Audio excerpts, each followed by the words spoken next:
Alright guys, this is Monk, and today I'm doing my first commentation on a professional gameplay. This one is brought to us by Ace from Status Quo, teaming this year with Flamesword, Enable, and Elamite instead of Assault. So they start off, and what you'll notice off the start is they all go in hard off the start. Ace picks up a really nice double off here. That's a hot snipe. I'm surprised he doesn't get that kill, but that actually demonstrates in reach the movement speed is fast enough that rockets they have to be fired accurately in front of where your opponent is, or where your opponent is going to be. So rockets in reach are a lot based on anticipation. It's not so much point at where they are and shoot, but rather where they're going to be and shoot. And it's really clear why Ace had me commentate this first video, this particular film, because he is absolutely on fire at the beginning of this video. There's this killing frenzy right now, and the match is less than a minute in. This is 52 seconds into the match, and he has a killing frenzy.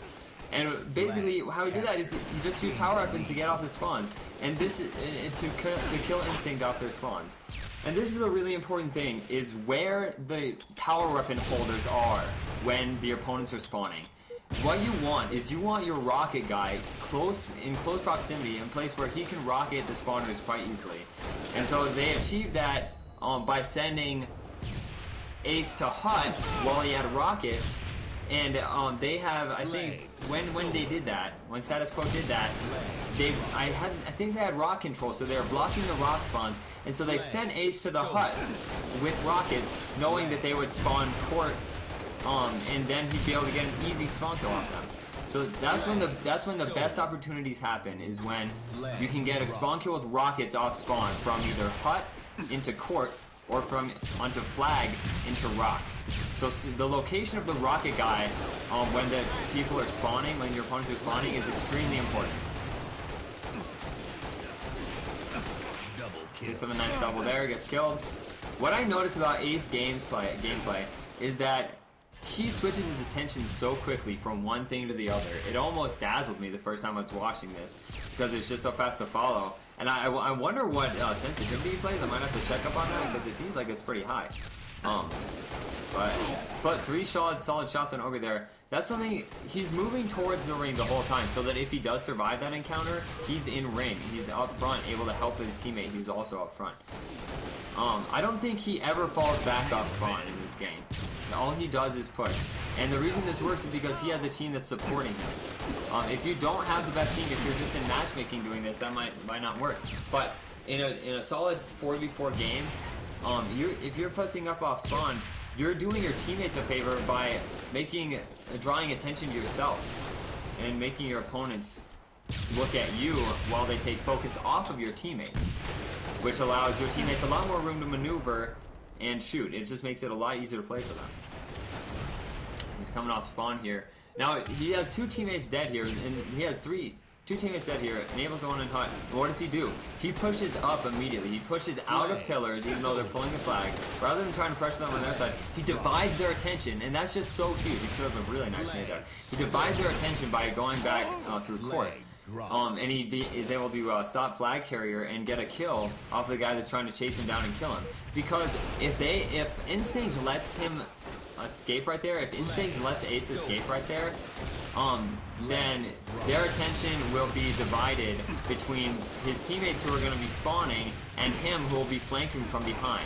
And just the act of having to change and look 90 degrees or 180 degrees different to look at 2 different guys is huge. It gives you, a 1 or 2 shot advantage in any battle that you're doing if they have to turn around and start shooting.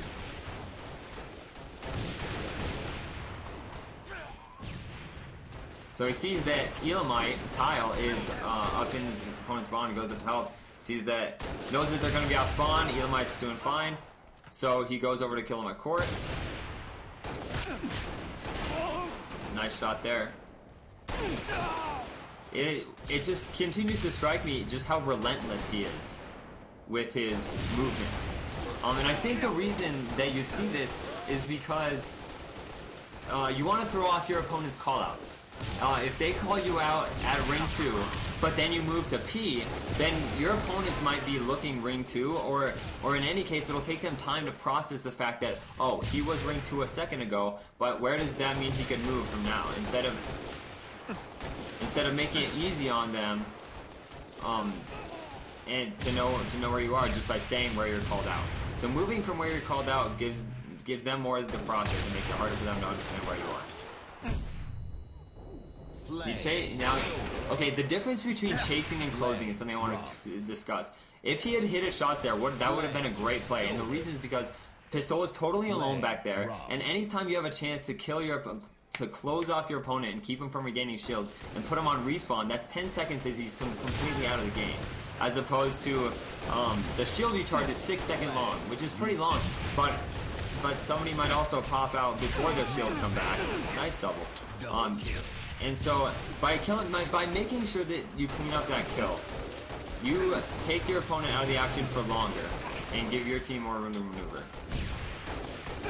Those are spawning rocks there, so he puts a little bit of pressure and then he falls right back to pull rockets. He dies there.